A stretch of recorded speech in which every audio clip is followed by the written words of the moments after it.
Hello and welcome to coverage of the Season 1 draft of the Dork Side Pokemon League. I am your host Grumm, and today I will be giving you a quick recap and analysis of the 12 first round picks of the inaugural season of the DSPL. Starting off our draft is Birmingham. Birmingham. The Birmingham Buffalins. Led by General Manager Squidge. With the first pick, the options were bountiful, but Squidge decided to pick the final evolution of their favorite Pokemon, and with the first pick they selected Ursaluna. Hailing from the Hisui region, Ursaluna is a physical attacker with one of the highest attack stats in the league. That high attack stat is paired with one of the highest HP stats in the league and an upper tier defensive stat. While one of the slowest fully evolved mons in the draft pool, Ursaluna's typing of normal and ground does give it two immunities, both to electric and to ghost, to give it a chance to switch in and minimize taking extra hits. Having normal ground stab coverage also gives it at least neutral damage to all but a few Pokemon in the league, and some of the strongest, best moves in the game happen to be normal and ground typing. What really makes Ursaluna a strong pick here is its Guts ability. If given a Flame Orb, suddenly that attack stat gets a 50% boost. A max attack EV'd, adamant natured Ursaluna with Guts activated, suddenly that attack stat goes from 382 to a humongous 573. Add in Facade, a move that doubles its base 70 power if the user is burned, on top of stab normal typing, and Ursaluna is a mon of mass destruction. The drawback to this pick is it's a missed opportunity really to get one of the big three, because while Ursaluna is going to hit harder than they can, Ursaluna is almost always going to take a hit, which it can take a couple, but enough chip, and they're likely to get taken out by some of the special attackers in this league before it can counter. That is, unless Birmingham is planning on running a Trick Room option. All in all, I think this is a solid pick. I like it. I like Ursaluna as a Pokemon. I like it as the core, the star of your team, and I think Birmingham has picked an excellent mon. With the second pick and all three of the big three available, Veteran Draft League General Manager AW of the Arizona Diamondbacks chose to go with the special attacking Future Paradox Pokemon Iron Bundle. Iron Bundle is tied for the 5th fastest Pokemon in the league, sharing its speed stat with Barraskewda, and has a top-end special attack stat to go along with it. On top of all that, it has the typing to really do special damage with Stab Water and Stab Ice, and knowing the move Freeze Dry. There's not a single mon in the league that can reliably resist Iron Bundle's attack.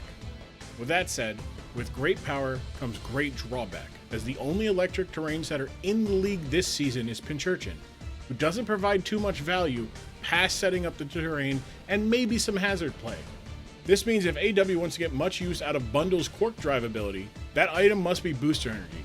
That said, the best item for Bundle may be Choice Specs, which does give it that boost to its special attack without sacrificing its speed, but at the cost of locking it into a single move, making resisting its attacks a bit easier for opponents. I like this pick a lot. One of my top three. Bundle has the ability to be one of the best offensive Pokemon in the league, with the added little bit that it has the ability to aid and support if needed with moves like Aurora Veil, Taunt, and even setting up its own electric terrain for itself and maybe some teammates if desired. But it would leave it open to taking a hit or letting an opponent position themselves better against it and Arizona, so maybe not the best for the terrain, but every bit of other support is good. Number 3, and only one of the big three selected, the Cambridge Clodsires and their general manager, that Duff guy Pat, had himself a choice that he didn't think he'd have to make.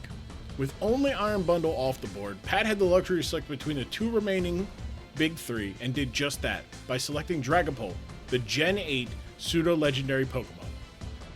A Dragon Ghost type that has some of the most variation in the league, from being a special attacker to a physical attacker to being a bulky-ish, fast support. Dragapult can do almost anything it wants and anything its teams need. I had this Pokemon as my number 1 mon on the board because of that. It really has almost everything you'd like it to have, except a good physical ghost move, relying on Phantom Force as its sole worthwhile physical ghost move. Its defenses leave a little bit to be desired, especially when you consider that 5 types, including its own stab typings, hit it super effectively. Overall, I don't think you will find a better mon to build around than Dragapult. And even being able to get him at 3, when I had my mock had Iron Bundle at 3, that to me is great value. The number 1 Pokemon at number 3, good for that Duff Guy Pat, good for Cambridge Clodsires, potentially bad for the entire league. Looking at the board, I thought that Didac, the general manager of the Pig's Eyes Pignite, which by the way, Pig's Eye is a real place, I looked it up, and I was shocked too. I thought surely they would take advantage and select Iron Valiant, the last of the big 3. But I was pleasantly surprised by Pignite when they selected ANNIHILAPE, a personal favorite of mine. The Gen 9 evolution of Primeape, a Pokemon so angry it died and then came back because it wasn't done being angry, is one of 2 ghost fighting types in the entire national Pokedex, and the only one in this league. This near unique typing gives it great flexibility, both offensively, where it can hit every type for neutral damage, and defensively, where it resists 5 types, including a quad resistant to bug and immunities to both normal and fighting. Also going in the Angry Monkey's favor is the most overpowered, nonsensical move I have ever seen, Rage Fist. A 50 base power move that jumps 50 base power every time that ANNIHILAPE is hit by an enemy's move. That in combination with its 115 attack stat makes that move a potentially devastating move. But it doesn't stop there, because an HP stat of 110, a good speed of 90, and solid defensive stats, this ape can take a hit, and that is the goal with Rage Fist. Luckily for Pig's Eye, ANNIHILAPE is not just a one-move mon. It's got a variety of viable strategies, hazards with Stealth Rock, setup sweeper potential, disruptor, choice item set. Look, this is just a great pick for Didac, especially getting ANNIHILAPE at 4, which is the spot I had originally mocked him to. Rumors were abound before the draft at Long Island with the 5th pick. Would look deep into that roster of pseudo-legendaries Pokemon for the league, perhaps pick an old favorite of General Manager Johners, but that was before one of the big 3 fell to him. There are 8 of the 10 total pseudo-legendary Pokemon available in this league, but there was only one big 3 left. Johnner made the call to get while the getting was good, and hoped that that pick, that pseudo-legendary, was there because at number 5, Long Island Ducklet select Iron Valiant. Johnner is a long-time competitive Pokemon player, dating back to Gen 4. Well, they didn't make Pokemon like Valiant back then. Top end speed, incredible mixed attacker potential, even some support potential within its moveset. Look, I had Iron Valiant number 2 after Dragapult because of that moveset viability, the stats, everything. I love Iron Valiant. Right behind Dragapult. You could have made a case that one or the other could have been the number 1 Pokemon, but there is a downside. Much like Iron Bundle, its ability being Quark Drive means that if you want to take advantage of its ability, you either need to commit a team slot to someone to set up terrain, commit a move slot to Electric Terrain the move, or you need to commit your item slot to booster energy. Overall, love this. You get one of the top 3 Pokemon, you get them at 5. You hope that what you wanted, the pseudo-legendary that Long Island wanted, maybe it'll still be there, maybe it won't be, but that's the gamble you take. You say, give me the guy who I can guarantee is going to be in my 6, who's going to be a part of my team, who's going to be a major contributor. That's Iron Valiant. Great call, great draft pick. I love it for Long Island. With the big 3 now off the board, but plenty of strong Pokemon, CJ, the general manager of the Corpus Christi Crobats, had a rich choice of options and opted to go with long-time standout of competitive Pokemon, Garchomp, the Gen 4 pseudo-legendary. Tied with Iron Valiant as the 2nd strongest physical attacker selected to this point, Garchomp gives CJ a flexible star to build around. Compared to the other physical attackers selected, Garchomp's stat spread and moveset gives him the ability to be one of the best setup sweepers and late-game cleanup threats in the league. Choice Scarf Garchomp is a threat, Choice Band Chomp is a threat, Swords Dance Chomp is a threat. This Pokemon is a threat. Well, I don't know, he's a 3-level scorer, he's a wizard with a puck, a 5-tool player, triple crown contender. I'm getting all mixed up with my words. One of the best offensive Pokemon in the league, with one major drawback, that drawback being its exploitable 4 times weakness to ice and the amount of strong fairy types in the league. Other than that though, Garchomp is a great grab for CJ. I love it at pick 6. It's a good starting point for CJ, and can't wait to see what the rest of his team looks like. Halfway through the first round, Everything seemed to be going as planned. The big three have been selected. The next three have been selected. Strong Pokemon being selected overall. But Brazilian Fury, the general manager of the Colorado Doug Trios, he looked at the board and saw something a little different from the rest of us. And with that pick, selected Scizor at number 7. The Bug Steel type that has been a viable member of competitive Pokemon for some time. It drew some eyebrow raises from this here, but the more I thought about it, there's a case to be made. Technician is one of the best abilities in the game. It gives Scizor one of the strongest priority moves in the game with a Technician boosted, stab boosted Bullet Punch, but also boosts another stab move, Pounce. On top of that, Scizor also has a stab for U-turn. Is the first Mon drafted to resist Toxic Spikes, the first Pokemon with a way to remove hazards for its team with Defog. Scizor can set up, use Choice Band or Life Orb, or be a defensive pivot thanks to its resisting of 9 types, having a solid defensive stats, and having only one single weakness, being 4 times weak to fire. Look, Scizor might be the first Pokemon from below overused tier, but it should not be overlooked as a leader for Colorado. Look, sometimes you draft best available, sometimes you draft for the need, sometimes you draft for someone who is the key to unlocking everything you want to do as an organization, sets the culture, is a leader, all those things. And Ozzy Marcus of the Aussie Illusion did just that with his first move, his first draft pick, picking the Gen 8 Psychic Fairy type Hatterene. Hatterene being one of the slowest fully evolved mons in the league, the Psychic Fairy type does one thing extremely well in competitive singles: hazard control. Thanks to Magic Bounce, Hatterene is a one Pokemon blockade for hazards. But in talking to Ozzy Marcus, it became clear to me that that was not the plan for Hatterene. No. It seems Ozzy Marcus has a strategy, and it's one that's hard to pull off in singles. Trick Room. Trick Room is a strategy that's hard to pull off in singles thanks to its time wasted in setting up and switching to a Pokemon who can take advantage of Trick Room.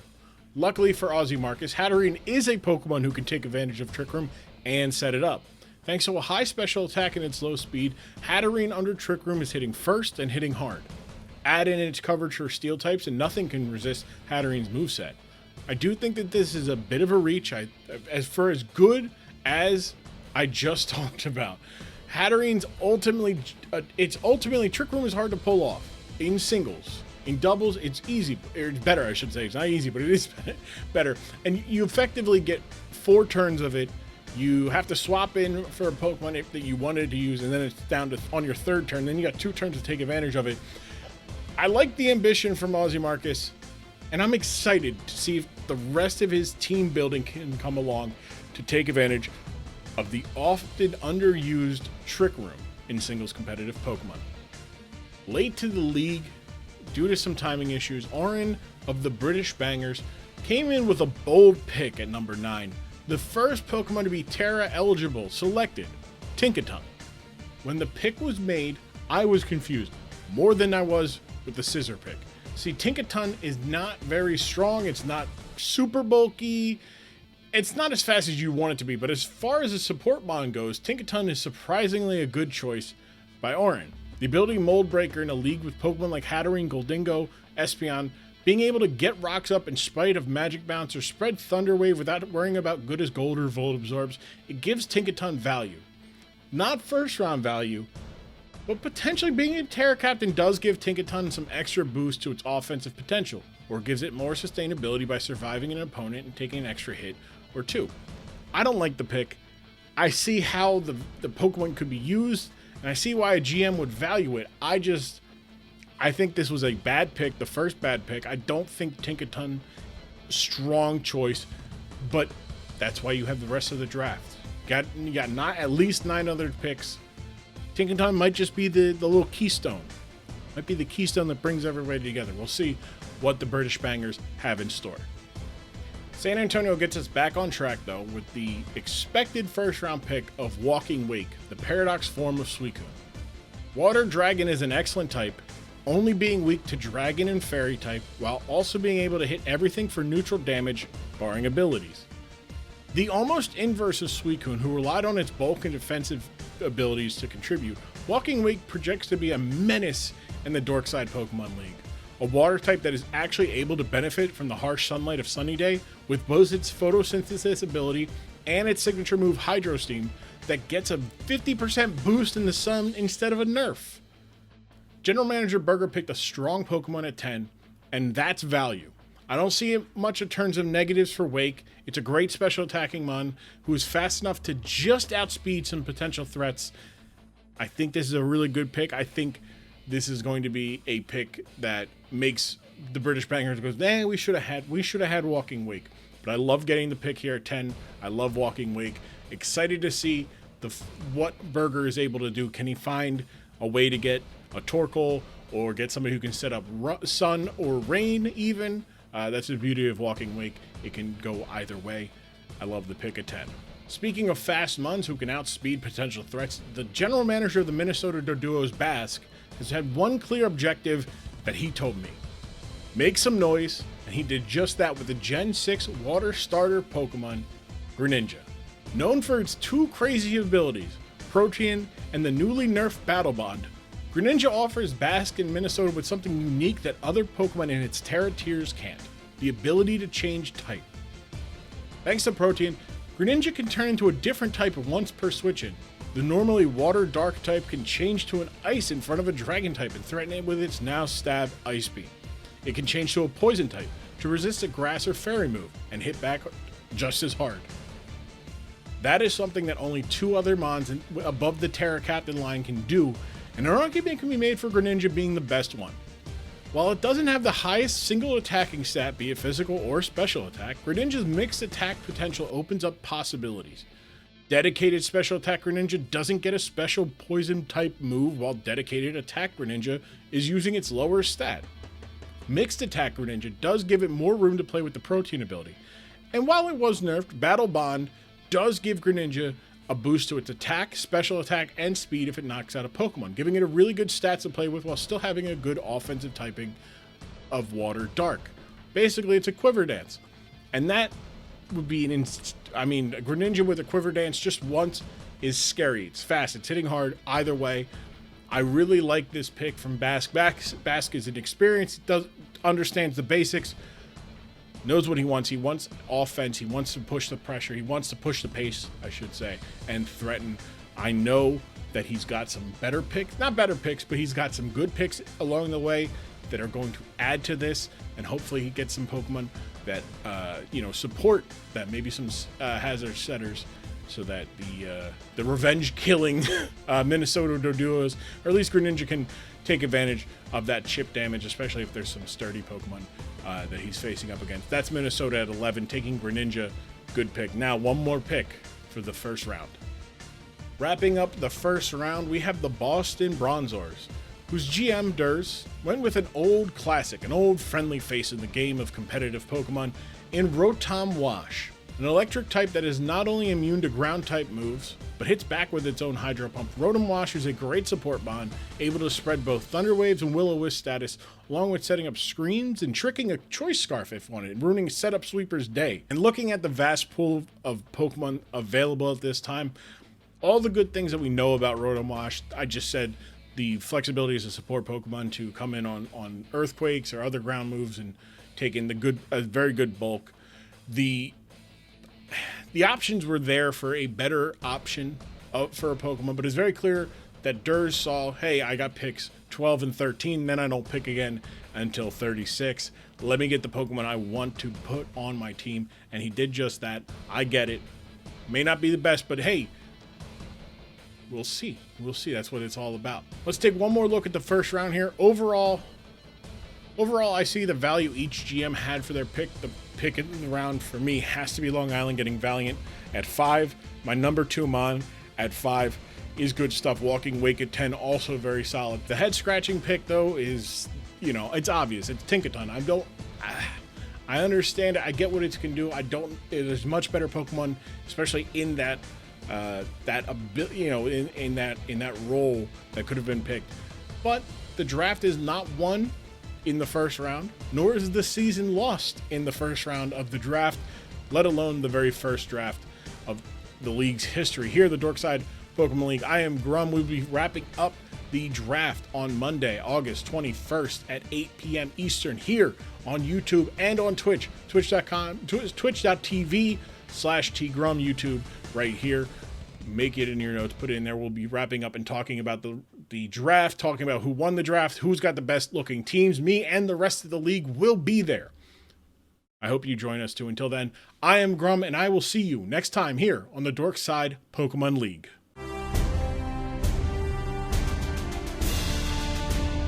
Grumm TV thanks you for watching this presentation of the Dork Side Pokemon League.